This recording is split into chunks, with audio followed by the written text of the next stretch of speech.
Assalamualaikum warahmatullahi wabarakatuh. Dan berikut 5 kisah upaya pencurian jasad Nabi Muhammad Sallallahu Alaihi Wasallam yang digagalkan Allah Subhanahu Wa Taala. Mari kita simak video berikut.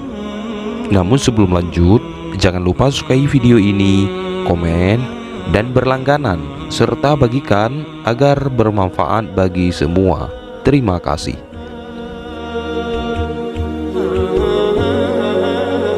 Nabi Muhammad Sallallahu Alaihi Wasallam wafat pada hari Senin 12 Rabiul Awal tahun 11 Hijriah atau tanggal 8 Juni 632 Masehi. Semasa hidup hingga wafatnya, Nabi Muhammad telah memberikan perjuangan yang sangat besar untuk menyebarkan ajaran Islam.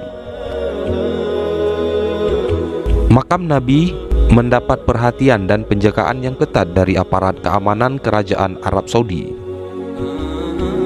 Makam Muhammad adalah makam Nabi dan Rasul Islam Muhammad di kompleks Masjid Nabawi, Saudi Arabia. Sebelum diperluas, di situ terdapat makam Muhammad yang dulu dinamakan Maskurah.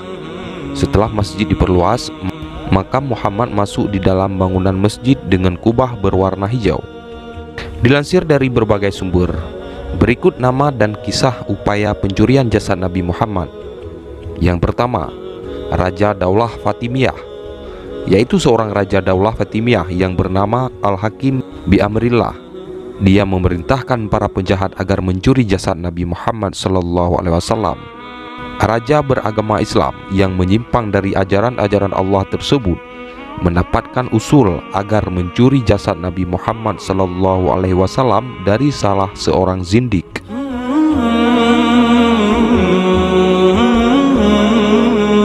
Seperti ditulis oleh Muhammad Ilyas Abdul Ghani dalam buku Sejarah Masjid Nabawi Asy-Syarif, upaya pencurian jasad tersebut guna menarik perhatian masyarakat dan dunia kepadanya serta negerinya. Namun upayanya pun gagal karena Allah Subhanahu wa Ta'ala telah mengirimkan angin besar ke Madinah yang membuat bumi bergoncang pada malam rencana tersebut dijalankan.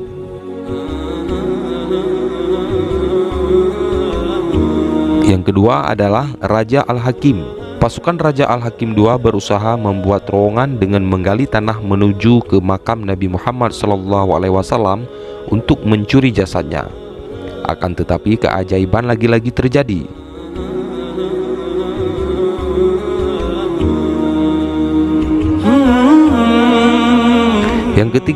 Yang ketiga adalah penguasa Eropa tahun 1164 dan 557 Hijriah.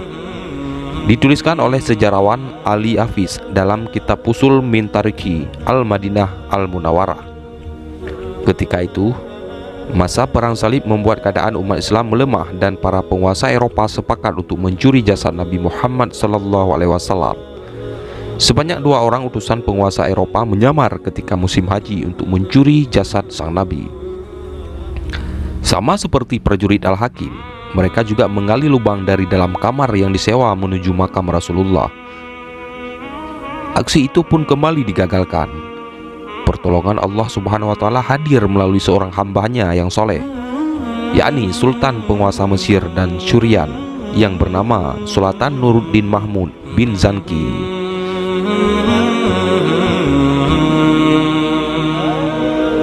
Mahmud bermimpi bertemu dengan Rasulullah.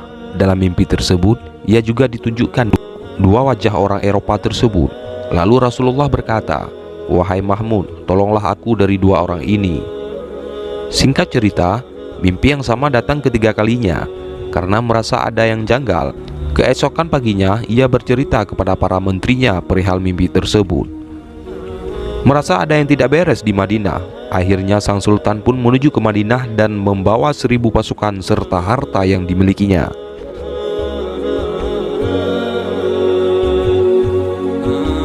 Sesampainya di Madinah, ia langsung sholat dan berziarah ke makam Rasulullah. Lalu ia membagikan harta yang dimilikinya kepada penduduk dan penziarah yang berkumpul. Hal ini dilakukan dengan harapan ia dapat bertemu dengan 2 orang Eropa yang wajahnya ia kenali dalam mimpinya tersebut. Sayangnya upaya itu gagal. Ia tidak melihat 2 orang asing tersebut. Sang sultan pun akhirnya bertanya, apakah ada yang belum mendapatkan hadiah? Salah satu penduduk di sana pun menjawab bahwa ada 2 orang jamaah haji yang belum mendapatkannya. Penduduk itu menceritakan bahwa 2 orang asing itu saleh dan kaya, sehingga mereka dianggap tidak perlu mendapatkan hadiah atau sedekah. Mendengar hal itu, Mahmud memerintahkan agar kedua orang itu menghadap dirinya. Ketika dilihat, ternyata 2 orang tersebut mirip dengan yang ada di mimpinya.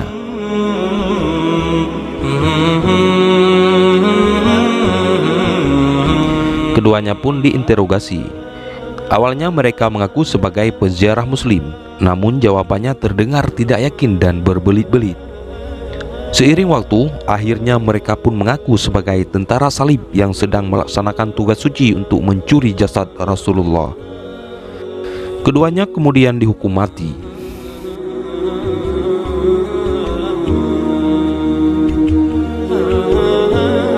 Yang keempat adalah sekelompok perampok. Kalau sebelumnya pencurian terhadap jasad Rasulullah dibekali dengan rencana yang matang, berbeda halnya dengan usaha keempat yang dilakukan oleh sejumlah perampok ini. Saat itu, sejumlah orang tersebut tengah mencuri dan merampok khalifah jamaah haji. Entah apa yang ada di pikirannya, tetapi kemudian mereka bertekad untuk menggali makam Rasulullah. Mereka pun terang-terangan mengatakan niatnya.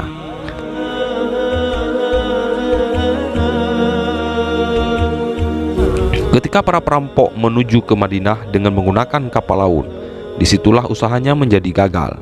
Allah mengirimkan pertolongan melalui kapal yang disiapkan dari Mesir Al-Iskandariyah yang membuntuti para perampok tersebut. Kemudian mereka pun menangkap serta memenjarakan sejumlah orang itu.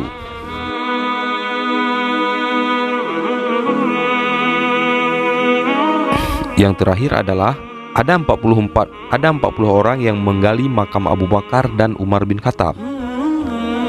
Sebanyak 40 orang berniat untuk menggali makam Abu Bakar As-Siddiq dan Umar bin Khattab yang dimakamkan bersebelahan dengan Rasulullah. Usaha tersebut mereka lakukan pada pertengahan abad ke-7 Hijriah.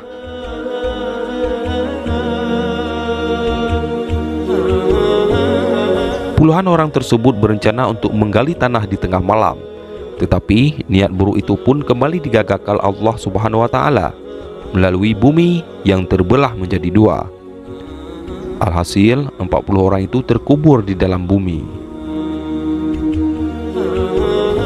Wallahu a'lam bishawab. Wassalamualaikum warahmatullahi wabarakatuh.